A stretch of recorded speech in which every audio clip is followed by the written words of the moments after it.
Much of John's Gospel can be outlined around several feasts that Jesus attended. God established these feasts to identify Israel as a royal priesthood and to give them regular ways to enjoy the blessings of His special presence in the tabernacle and temple. And in his Gospel, John made it clear that Jesus fulfilled the significance of these feasts. The Passover feast was one of Israel's three main annual feasts. It celebrated Israel's exodus from Egypt. In brief, Jesus fulfilled this feast because He was like the Passover Lamb, which was slain and eaten on Passover, and whose blood was symbolic of Israel's deliverance from Egypt.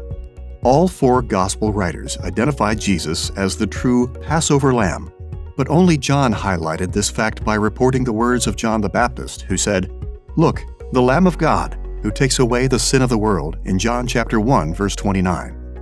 In John chapter 19, verse 33, John also reported that when Jesus died, the soldiers did not break His legs, fulfilling the requirement in Exodus chapter 12, verse 46, that the bones of lambs chosen for the Passover feast shouldn't be broken. In these and many other ways, John showed that Jesus fulfilled the symbolism and meaning of Passover. In John chapter 7, verses 2 and 37, John also reported Jesus' celebration of another of Israel's three annual feasts, the Feast of Tabernacles. One of the most important rituals of this feast involved pouring water in recollection of the way God provided water for Israel in the wilderness, and the way God provided rain for Israel's crops year after year, and in anticipation of the way God would pour out streams of blessings on His people in the last days.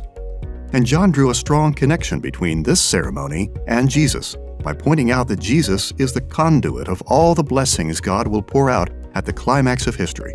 Specifically, John reported that on the last day of the Feast of Tabernacles, Jesus announced His power to dispense God's blessings.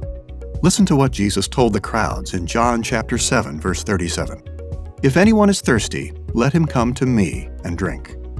John reported that the streams of living water of God's blessing flow from Jesus. Past blessing, present blessing, and future blessing all come through Him. In this way, Jesus is the fulfillment of all the hopes for God's blessings that were pictured in the Feast of Tabernacles. Finally, in John chapter 10, verses 22 through 39, Jesus celebrated the Feast of Dedication, or Hanukkah.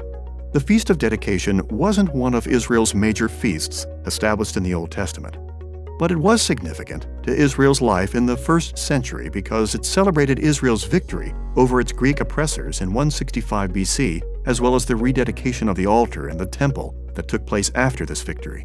In John chapter 10, verse 30, while Jesus was celebrating the Feast of Dedication, He made the startling claim, "I and the Father are one." The Jews understood that He was claiming to be God and responded by trying to stone Him.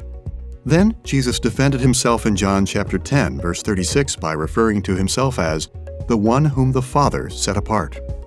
When Jesus said that He was set apart, He used the common Greek term hagiadzo, which the Scriptures used many times to refer to dedication and consecration in the ceremonies of the temple.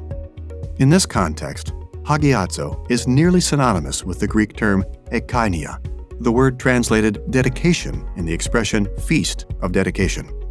In these ways, John closely associated Jesus with the celebration of the dedication or consecration of the temple. The feast celebrated the temple being set apart for the presence of God. And in a similar way, Jesus was set apart as the fulfillment of God's special presence on the earth.